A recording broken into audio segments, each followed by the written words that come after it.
Good morning, readers. Well, today is the release of Tainted Truffle Treachery, book number 20 in the Reg Rawlins Psychic Investigator series.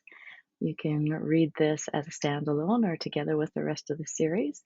So if you love witches and magic and psychics and mystical investigations, then this is the book for you.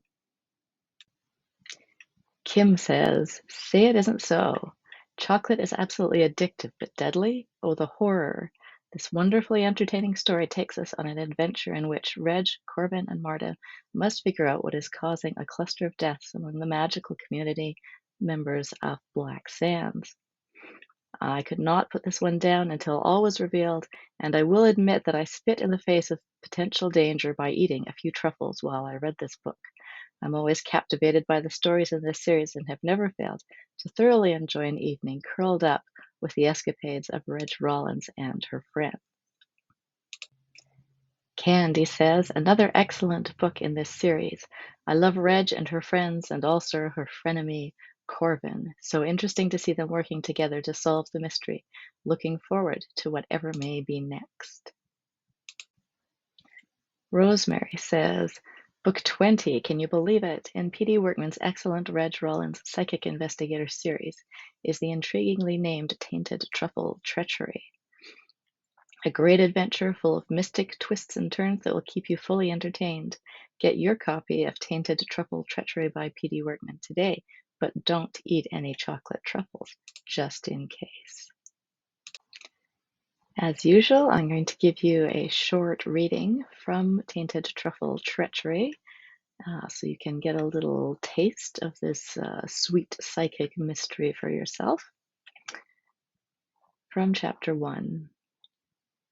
Reg was happy to be home. Going to the Everglades for a few days to visit Etienne and his new wife Ilka had been a nice diversion and helped her to get her mind off of recent events in Black Sands. Still, it was always nice to get home again. She was happy to have a home to go to after so many years of being shuttled from one place to another every few months. She'd been in Black Sands for over a year.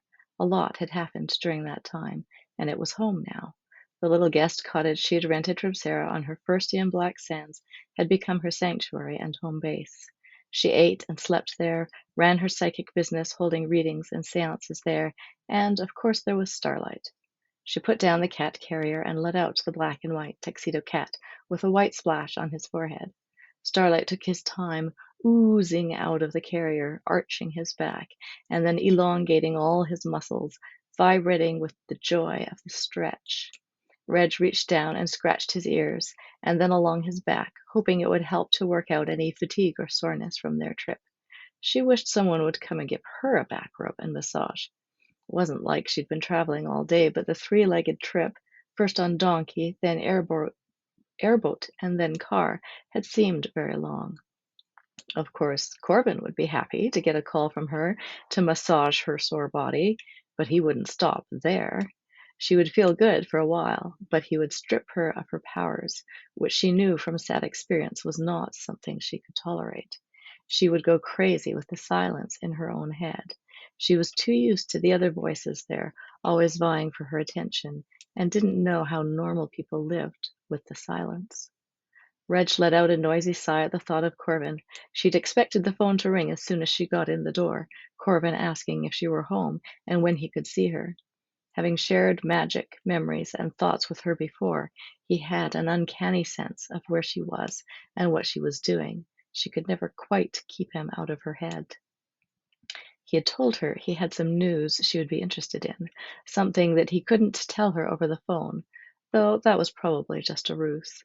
He wanted a chance to see her face to face, just as he always did, so that he might get the opportunity to seduce her and take away her gifts. But his words echoed in her mind. "I have a job for you, something you're going to want to do." A job? What would Corbin need her to do for him? He was very powerful and grew stronger all the time. She had to be careful of him, to always be aware that today he might be stronger than yesterday, and that what had worked before would not necessarily work again. She would find out tomorrow. She'd managed to put him off for the day, which was probably why he hadn't phoned the minute she walked in the door.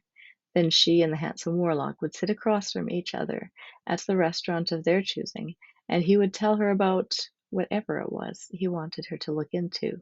Some little thing that he'd made up to get her interest, a lost ring, a haunting, a friend who wanted a psychic to do readings at her birthday party. It wasn't going to be anything earth-shattering. She was sure of that. All right, find out for yourself today in Tainted Truffle Treachery. If you haven't read any of the Reg Rawlins books before, you can pick up a free copy of the first book in the series, What the Cat Knew, through my website at pdworkman.com. If you need to get caught up on this series, you can get a multi-pack of books 1 through 18 on my website or through my store, which is at shop.pdworkman.com. And you can head over there, and that ends up giving you about 50% off the full price of buying all of those ebooks. Okay, thanks for listening.